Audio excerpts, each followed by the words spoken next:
Let me introduce Andrew Nagorski. Some of us have experienced his lecture before. I think Marie said about 10 years ago, he gave a lecture on Hitlerland, and then we were supposed to get him back for 1941, but we're glad to get him back tonight. Andrew was born in Scotland to Polish parents, moved to the US as an infant, and has been on the go ever since. He's been a foreign correspondent and editor for Newsweek, and he served as the magazine's bureau chief in Hong Kong, Rome, Bonn, Berlin, Warsaw, and Moscow. And in 1982, he gained international notoriety when the Soviet government, angry about his enterprising reporting, expelled him from the country. He now lives in Florida and travels extensively. He's written many books, including Hitlerland, American Eyewitness to the Rise of Nazi Power, 1941, the year Germany lost the war, and The Nazi Hunters. His latest book, Sigmund Freud, The Rescuers Who Brought Him to Freedom, has received rave reviews. As the Washington Post put it, Nagorski tells a riveting news story. So without further ado, let me hold on, I gotta admit these people, and then I'm going to make, come on, these people bounce around. Hold on for a second, I have to. All right, Andrew, you're up, you're co-host. Okay, thank you very much, Richard, and thanks for those of you who are tuning in. Marie, I remember I think you were at that original event where I first spoke, and in fact, I was thinking about this. This is kind of a sentimental journey. I think I have the longest relationship of any book club with yours, and it all started when I met John McLaughlin in the archive, in the Hoover Institution archives, and we were alternating places at the Xerox machine as we were copying our documents, and eventually we got talking and discovered we had a lot of common interest, and he was very generous and also pointing me in the right direction for some of his Wiedemeyer material, which of course became, I think that was his PhD thesis, which became his book. And then he invited me to speak to your group about Hitlerland. So, and I'm very impressed that your World War II group keeps rolling along. The interest continues, and certainly has for me. When I started writing books about this period, I never envisaged that it would be kind of a string all in the same general area. But it's amazing how once you start digging into things, you find leads and approaches to stories that seem new and fresh, even though the material, the amount of books that have been written about this period, about the rise of the Third Reich and what happened in Austria and Germany, it seems like it's a small mountain, but it seems like there's always some new angle, always some new information. And for me, this book, Saving Freud, was what was new about it, while the historical backdrop has been familiar to me from my other books, and a lot of the research and some of the characters who flit in and out of the book have also flitted in and out of my previous books. But the central figure of Freud was someone I never expected to write a book about.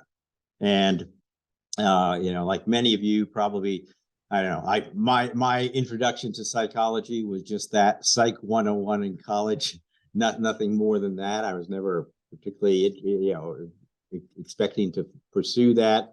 And this is obviously not a book about his theories, although I had to work them in shorthand form.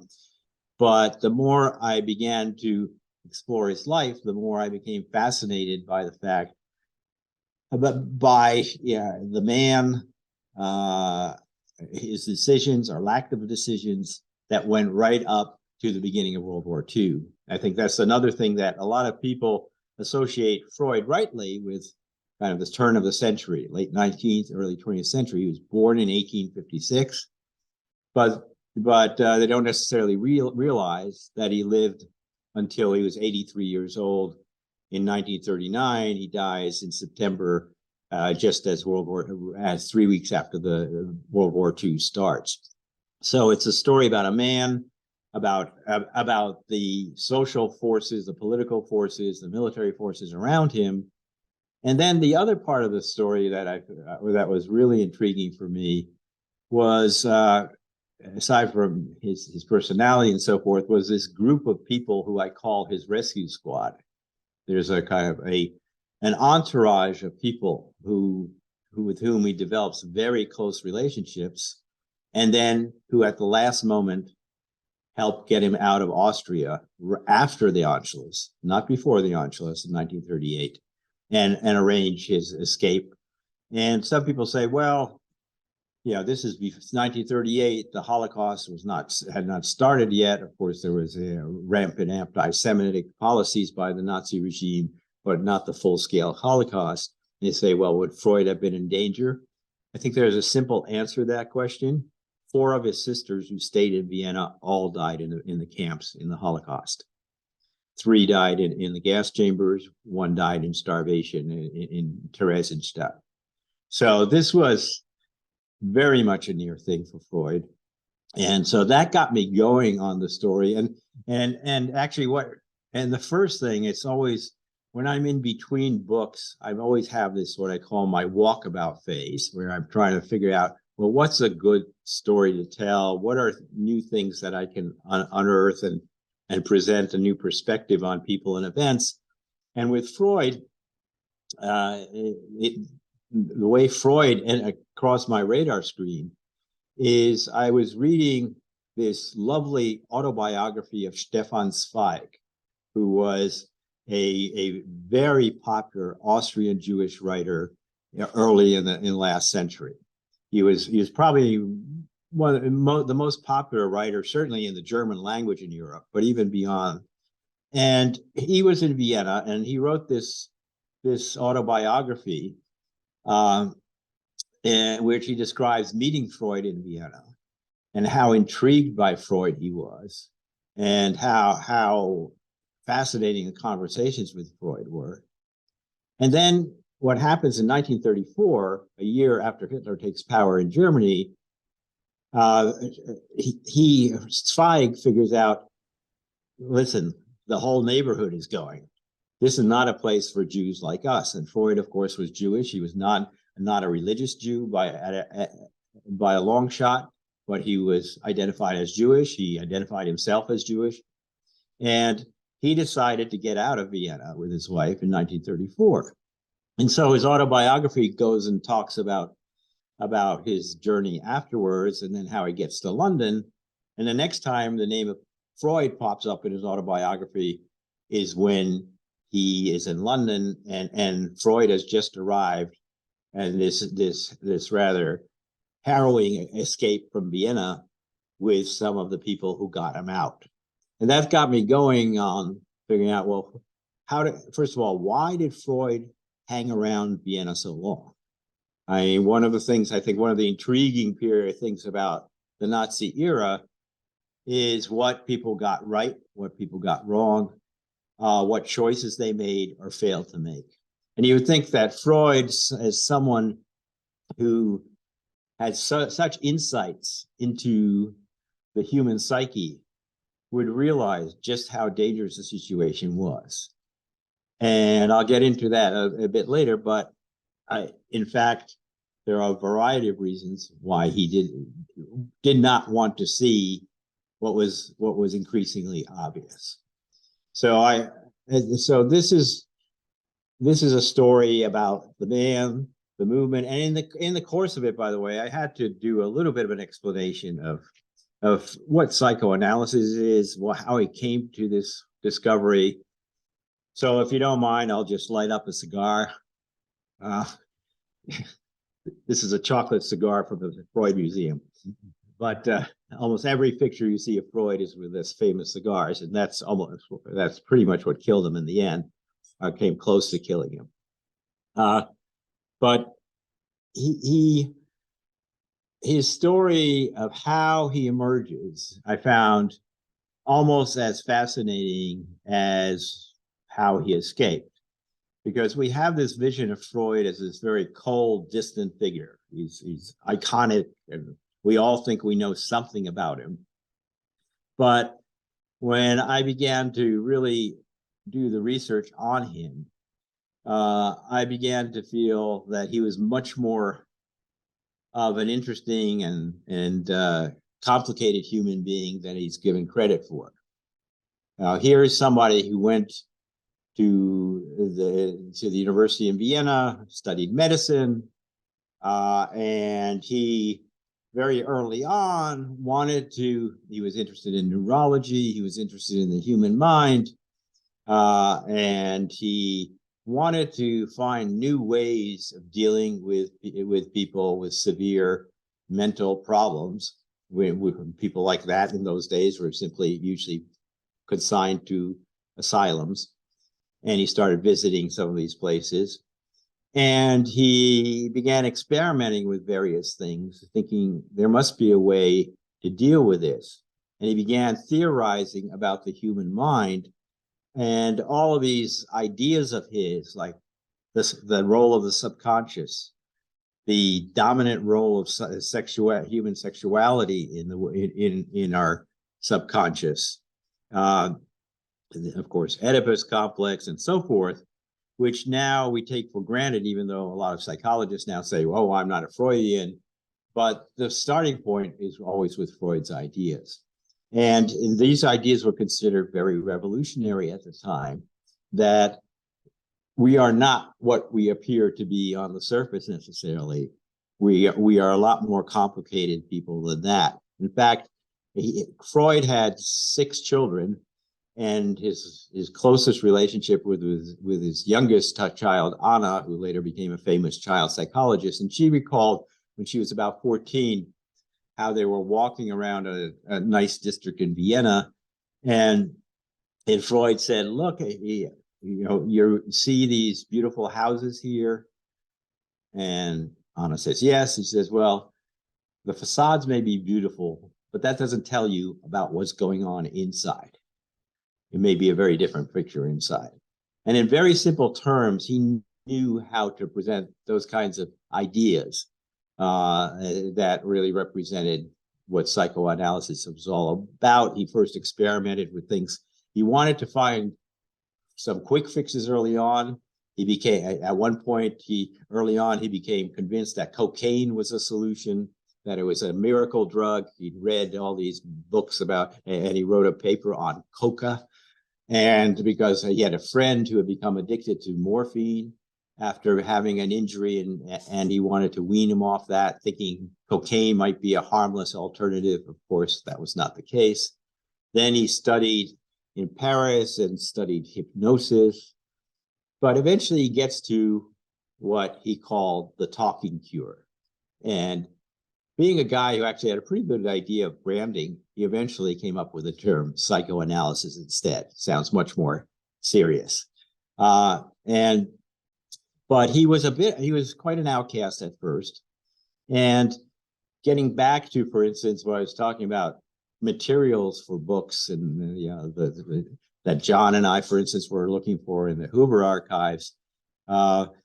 With Freud, one of the things that also impelled me to write this book was a sense that there is such a wealth of material because he wrote letters to everyone. He responded to everyone. And so you get almost day by day. When he met his future wife, Martha, who was from Hamburg, but the families had known each other. She had visited Vienna, and very quickly they became engaged. And for 4 years, they were just engaged because Freud felt he could not support a wife and a family, and he was trying to establish himself. And he wrote about 900 letters to Martha during that period. They're all available. And suddenly Freud, this cold figure, you see him going, just crooning about my lovely, beautiful fiancée. I want to put you up on a pedestal. And it's just it's a resource that's fabulous to have all those letters. And then with his followers, he does the same thing because they are from different parts of the world. And I really have to say, I worry about future writers and historians who are going to, instead of long letters, which are really thought out and beautifully written are going to try to sort out text messages and emails. It's not the same thing. So that was a big resource. And then even though, you know, when I did my previous books, like 1941, Hitlerland, The Greatest Battle, I could still interview a lot of veterans, sometimes the sons or daughters of major figures like Marshal Zhukov in Moscow. But here with Freud, I figured, yeah, this is not going to be possible. But even here, there were a few breakthroughs that really startled me. For instance, through a friend of a friend, I discovered that there was someone who was the great grandson of Freud's sister, also called Anna, but this is different from his daughter. And he said, and Freud had 5 sisters. This sister had married and gone to the US before the turn of the century. That's why she survived. And she wrote an account of her childhood with Sigmund, her older brother, which was just in manuscript form. And I was able to get that. And you get really insights from that aren't present necessarily in archives or libraries. And another character in my book, which I'll get to in a moment, but I'll just say Freud, as he becomes increasingly ill, mostly because of the cigar smoking, has to get has constant medical care. And for the last 10 years of his life, he was attended to by a man by the name of Max Schur, a much younger physician in Vienna. He was Jewish. And I had gotten a lot of material.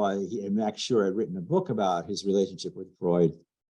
But at one point, I'm sort of searching for more material, and I come across an article in the Harvard Medical Review written by Peter Schur, Max Schur's son.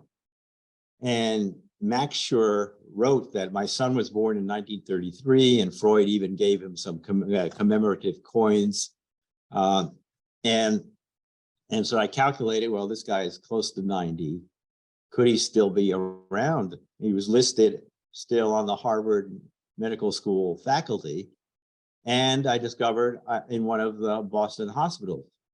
So I call there thinking this is really a long shot. Yeah, I don't know if he's alive.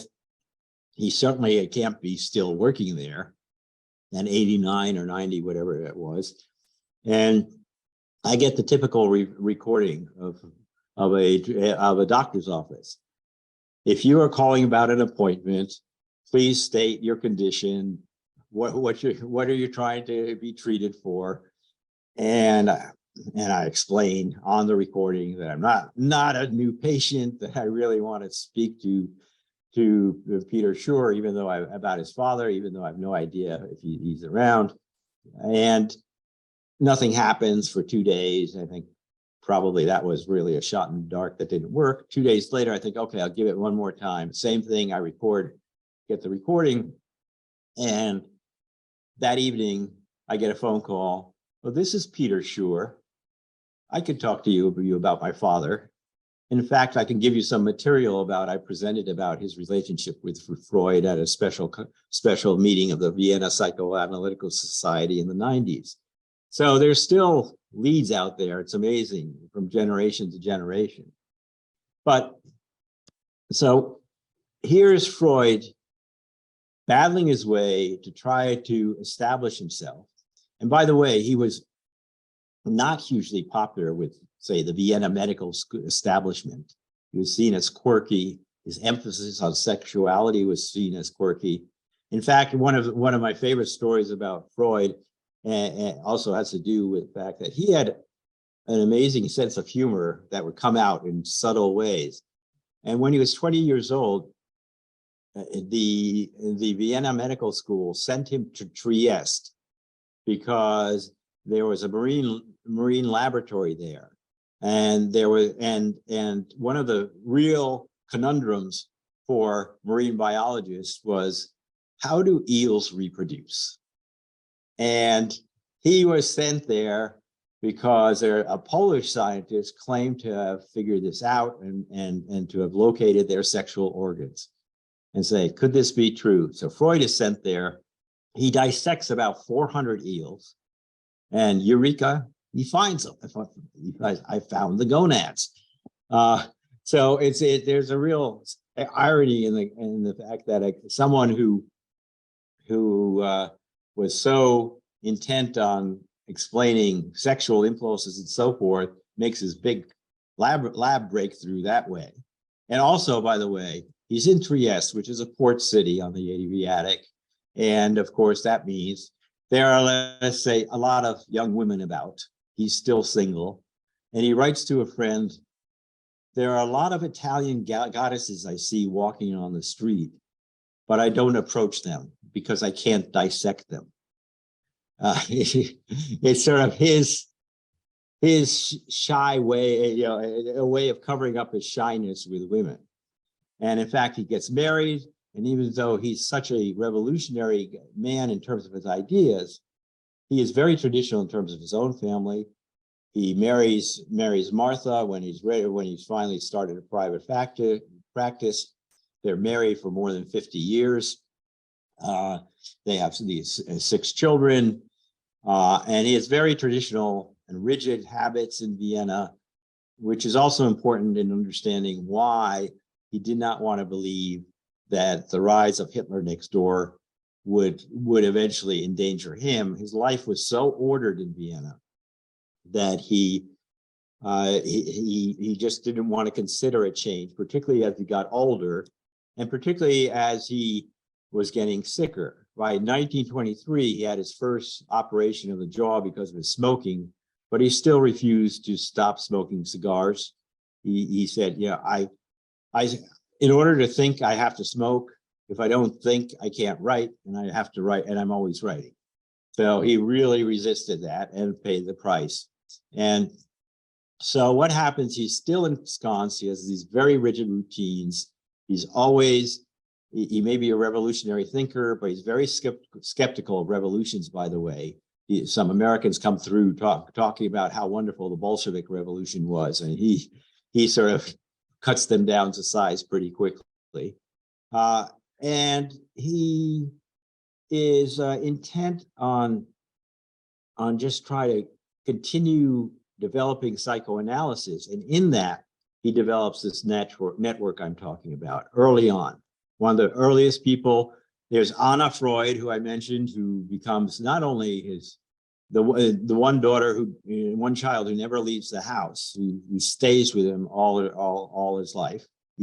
And she's usually portrayed as sort of spinsterish, but in fact, she had a very close relationship with the mother of 4 American kids she took care of. And her name was Dorothy Burlingham Tiffany, of the Tiffany family. She was the granddaughter of Charles Tiffany. So yeah, there's some amazing connections here. And he is intent on grooming his daughter.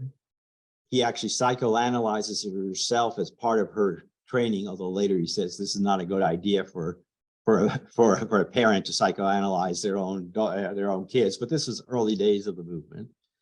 And then someone like Ernest Jones, who was a very dynamic, very short Welshman who lived in London, who had gone to medical school and was a bit of a rabble rouser, who read about Freud before even Freud's papers and books were translated into English. He was so enthused by what he heard about Freud and the idea of here's somebody who actually listens to his patients and tries to figure out what's going on, that he had himself tutored in German so he could learn German. And then he works his way to finally meet Freud and becomes his avid follower and the head of what becomes the international psychoanalytic movement, even though he's enmeshed in scandal after scandal. Patients accuse him, female patients accuse him of all sorts of things. As my editor said, it's a good thing for him he did not live in the Me Too age. But Freud's attitude was, this is all what he calls transference. The patients see in their therapist what they project onto their therapist, what they want to project. So there's Jones, and then there's Marie Bonaparte. Note the last name, the great grandniece of Napoleon. Her great grandfather was Napoleon's brother, and she has that major name. She is also very wealthy because her mother had been quite wealthy and then died quite young. She's raised mostly by the father and a very severe grandmother. And she is rebellious and all that, but the father arranges a marriage to the Prince of Greece and Denmark. And she becomes the Princess of Greece and Denmark, but it's a sort of a distant marriage. She's mostly in Paris. The prince is elsewhere a lot of the time. And she becomes notorious for having affairs all over Europe, including with people like Aristide Briand, who was the French prime minister, and others. But she is sexually frustrated, not to be too subtle about it. She cannot achieve orgasm, and she wants to see Freud, and she gets to see Freud. And one of the things that's interesting about Freud is he never is judgmental about any of this. He's surrounded by people who have all the far fewer inhibitions than he does. In fact, he once told Marie Bonaparte, "I'm all for sexual liberation, although I have very little use of it myself." And so she became attached to him, and then she became a psychoanalyst herself, a major supporter of the psychoanalytic movement, providing money and also scholarly work. And after that, there's William Bullitt, who was a young journalist from Philadelphia, from a very eminent Philadelphia family, who worked on Woodrow Wilson's peace mission, and then he became frustrated with Wilson, thought Wilson had betrayed the hopes in Europe for a lasting peace. And he was also felt betrayed by his wife, who was the widow of John Reed, who had written 10 Days So It Shook the World about the Bolshevik Revolution. So again, all these connections are really interesting to how these lives intersect. And as their marriage is falling apart, he goes to see Freud to seek counseling. And then they discover this joint really disdain for Woodrow Wilson and the way he handled the post-World War I. And they decide to write a book together, which they eventually do. It's rather a failure critically, but it's an interesting tale. And after that, you've still got you have Max Schur, the doctor I told you about. And one of the interesting here, most of what I call his rescue squad is not Jewish. Max Schur, of course, Anna Freud is, and Max Schur is. And in 1937, Max Schur, like many people around Freud who were Jewish, was waking up to the danger and was trying to get his family out of Vienna. And he miraculously got US visas for them through a long, complicated route.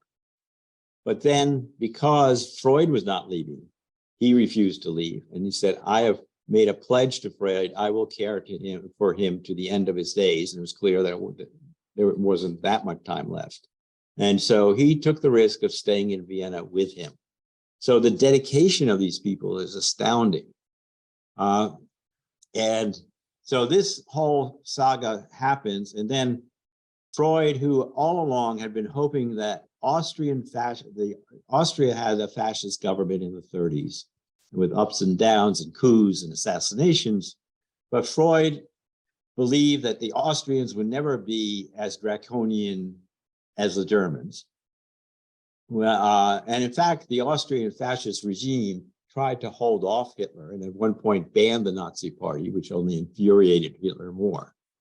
And so Freud is hanging on to his illusions that maybe they will protect Austria. And Freud was really dedicated to Austria, and the Austro-Hungarian Empire in the past, he thought was a pretty, despite, yes, there's plenty of anti-Semitism in Vienna and elsewhere, but there was also a very multinational, multicultural, multilingual, tremendously artistic area where many Jews flourished. There was also the Vienna that Hitler knew earlier, but there was a Vienna of Freud. So he's trying to hang on.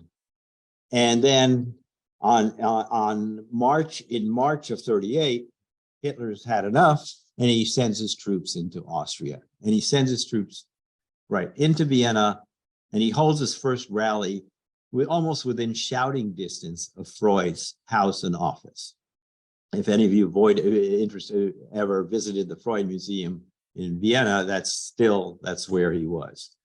And then immediately what happens, he sends Nazi thugs are being sent into the apartments, into the offices and apartments of prominent Jewish families.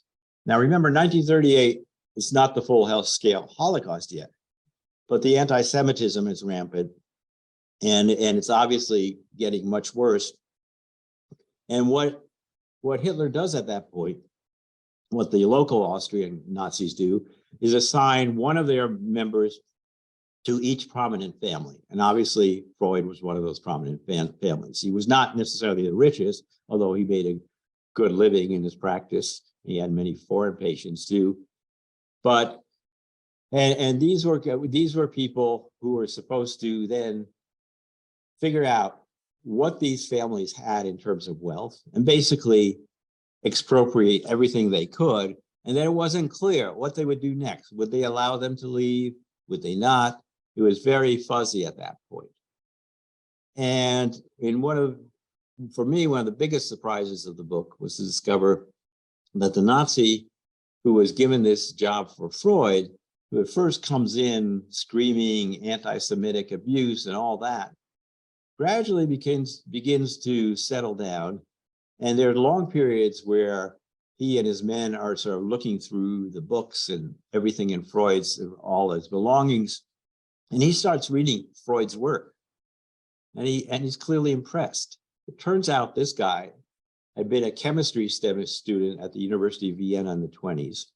His favorite professor, notwithstanding the fact that he was a Nazi, was a Jewish professor, an old Jewish professor who had been a friend of Freud, who had since died.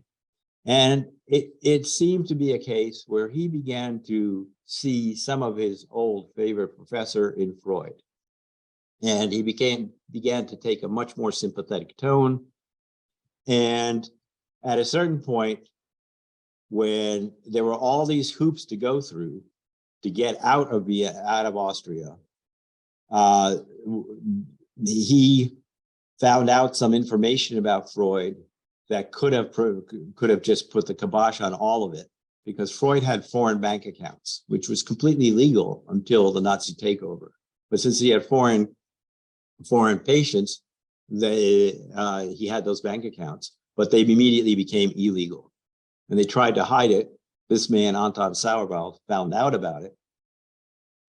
And the Freuds didn't know whether he would say anything. And part of the story is what happens. And obviously he did not say anything. So there are some surprising twists and turns here. And so I found this whole cast of characters to be really enthralling. And also, as I say, it's how can someone like Freud have been so much in denial for so long? That he was an old man, he was sick. And I know we all get set in our routines. And, when I'm in Florida, when the next hurricane is coming, somebody say, this one's not going to be a big deal. We don't have to hunker down as much as we did the first time. And I think Freud a little bit had that attitude. And he was hoping to ride it out, and except for one thing that really troubled him. He said, Martha and I are old. We're not going to be around much longer. But what about Anna? She's young. And she has a brilliant career in front of her if she can survive. And at a certain point, the Gestapo comes for Anna, takes her away, holds her for a full day, and Freud is beside himself. And at that point, when she comes back, he no longer is resisting the appeals of everyone, Ernest Jones, Marie Bonaparte, William Bullitt, to get out. And the other thing that's interesting here is the diplomacy of the time. Bullitt was so devoted to Freud, he had become ambassador to France. And under his auspices, there was the US embassy, it became a US legation in Vienna. He put one of his most trusted diplomats there and said, take care and protect Freud as much as you can. And so when the Nazis were raiding Freud's apartment or office, often the US embassy car with a flag on the hood would be pulled up and parked in the courtyard. It was to show we're watching. And this is before Hitler was totally dismissive of the US. He's still uncertain how he wants to play it. He didn't necessarily want to completely antagonize the US yet. And so there were all these people who played an important role. And I just, one more thing, a couple more things about Freud. He was the celebrity, I'd say, of the century, of that part of the century anyway. And again, he always kept a sense of humor, perspective. At one point in 1927, he meets Albert Einstein. They have a meeting, their only meeting in their lives. And after the meeting, someone asked Freud, well, how was your meeting with Einstein? Everybody's all excited, these two luminaries. And Freud said, oh, it went well. I know as much about physics as he does about psychoanalysis. So we had a very nice conversation. You know, he always knew how to keep his cool. Maybe he was blind a little bit blindsided at times. But even then, when things were closing in on him, he never totally lost his sense of humor.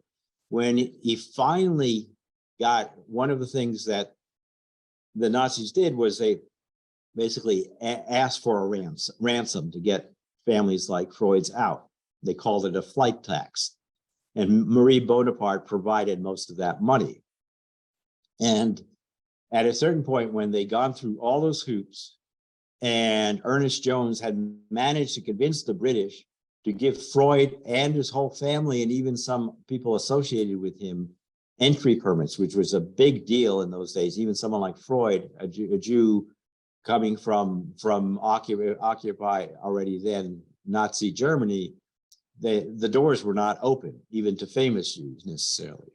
And Jones managed to arrange that. And then when the Nazis finally signed off on their permission, they bring a document to Freud, which says, he reads it, and it says something along the following lines. I have been treated very well by the new authorities in Vienna, meaning the Nazis. They have treated me with respect. I have no complaints against them, blah, blah, blah. And he knows he's got to sign it. It's nonsense, but he's got to sign it. Otherwise, he and his family won't get out. So he signs it. And this Nazi official is standing behind him, watching him sign, making sure he signs. And just as he's finished signing, he turns to this official and says, can I add one line of my own? I'd recommend the Gestapo to anyone. The housekeeper witnessed this scene, and she described it. She said she practically fell through the floor. She was terrified that this is going to blow everything up, but the Nazi official just grabbed the declaration and stormed out the door. So Freud had courage, maybe a little foolishness, but in examining how people behaved under the pressure of the Third Reich, what they got right, what they got wrong. One thing you always have to say for Freud, he always had integrity, even if he didn't always have the best judgment. So why don't I stop there, and I'd be happy to go into whatever you'd like, take some questions. Where did he go? Did he stay in London, or did he ever emigrate elsewhere? Yeah, it's interesting. He always, the one place he considered that he'd like to go to if he ever had to leave Vienna was London. He had two half-brothers who were a product of his father's earlier marriage, who had settled in England, in Manchester. And when he was a young man, I think 18 or 19, he visited them. And he wrote about his visit, he said, England is a dreary place, foggy, the food's terrible and so forth, but there's something, and people can be boring, but there's something about it that I feel comfortable with. And if I had to go anywhere, I go to England. He went to the United States just once. And he was invited to a school in Massachusetts to early on in, I forget, very early part of the century, to give some lectures on psychoanalysis and to get some honorary degrees. He went there with Carl Jung, who at that point he was allied with. Later they split very dramatically. And he could not, he always had a lot of American patience and a lot of support from Americans, and individual Americans he liked, but he had a typical European's disdain for the United States, that these are sort of all uncultured, primitive people, bad manners. He said the food's terrible, the toilets are too far down the hall. I mean, everything it bothered him in the U.S. And it was, they're not intellectual enough, they're too commercial, but he could be pretty commercial himself. For instance, I went through the accounts of some of his American patients and saying how Freud would insist, you've got a young patient would come to him and saying, I've been recommended to undergo analysis with you and training. He said, well, how are you going to pay for it? He said, well, this or that institution, university has given me the support. Said, I need a letter from them exactly supporting that you're gonna be good for this money. But he always had this, at the very least, ambivalence, sometimes even hostility to the U.S.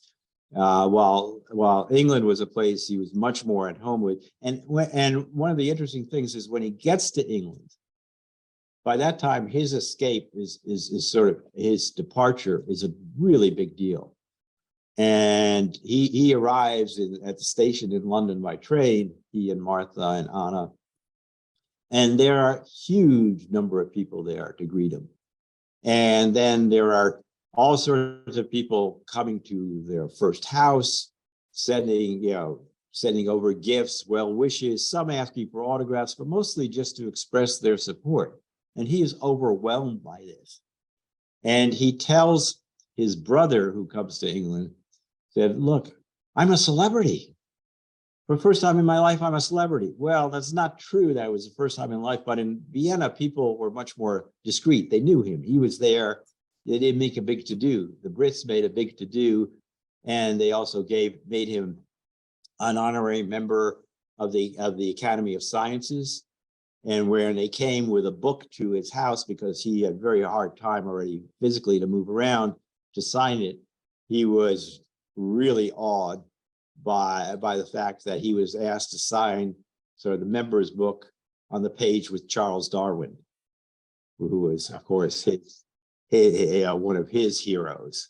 So he really, and at one point he also said to Ernest Jones, who had been so instrumental in getting the permissions to get him to England, he said, I almost feel like saying Heil Hitler, because Hitler got us here. Again, it was kind of little sardonic humor to say the least, but he felt that if he had to end up anywhere, and if I don't know if any of you have ever been to the Freud Museum in London, which is the house they ended up in, and his younger son, and one of his sons who was an architect, were arranged very much in the style of his apartment and office in Vienna, even though it's a house, it's a lovely house. And you really get a sense in that house that of that feel of the Freud lifestyle, down to the little exotic figurines that he always collected. If anybody has any questions, they have to unmute their own microphone. There's a little icon for that. And while you're doing that, I heard an interesting anecdote on NPR years ago where Freud's nephew was an advertising executive in the United States. Mm-hmm. And he was the pork industry came to him and they wanted to increase sales. So he came up with the idea of bacon and eggs replacing coffee and toast as the American breakfast. And it took off. So we Yeah, have well, this that nephew was, Hank. I think it was, I forget his first name, but his last name was Bernays. And he married Bernays, that executive was the brother of Martha Freud. So that's how he met Martha, and Bernays married Anna, Freud's oldest sister, the one I told you about, who came to the States with him, and they started their life there.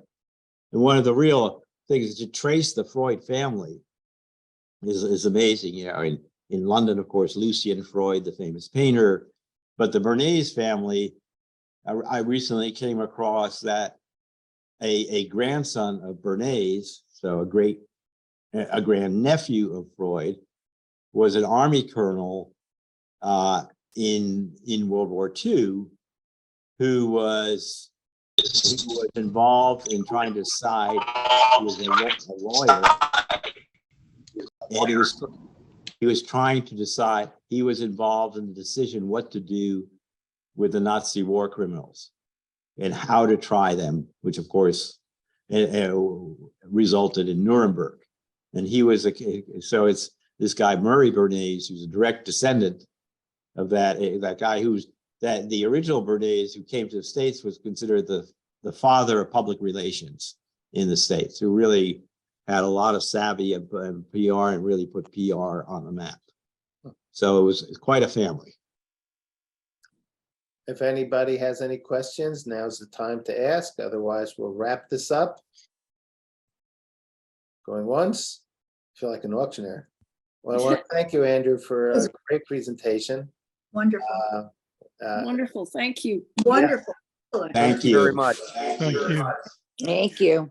Thank you, and hope to all see you in person at some point. Yeah, I know. If we ever get back to, Thank you. meeting. Thank you very much for an excellent presentation. All right. Okay. Andrew, I'm gonna email you after this. Okay. Thanks everybody for tuning All in. right. Wonderful. Thank you. Good night, all, and I'll Good be night. sending out emails in a few weeks about the next upcoming meeting. Thank you all for participating, and with that, good night. Good night. Richard, Yes, I'd like to join the group if you don't mind. My name is Neil Newstein, Night. South Florida. yes. Go ahead. Do you want my email address? Yes, can you text it to me or I'll do it in the chat if you want. Yeah, give me 1 second. I got a piece of paper. Okay, go ahead. What's your email? N Newstein, Newstein, Hold on, NNEW, Newstein, okay, @AOL.com. easy enough. I'll add you to our mailing list. Great, thank and we'll you. Take it from there. How Thanks. did you happen to find us? Trina Franco's my sister. She Ah, told me. there you go. Okay, Okay, very thank- good. Glad you're on board. Good choice of books tonight. Thank you. Good night, all. Good night.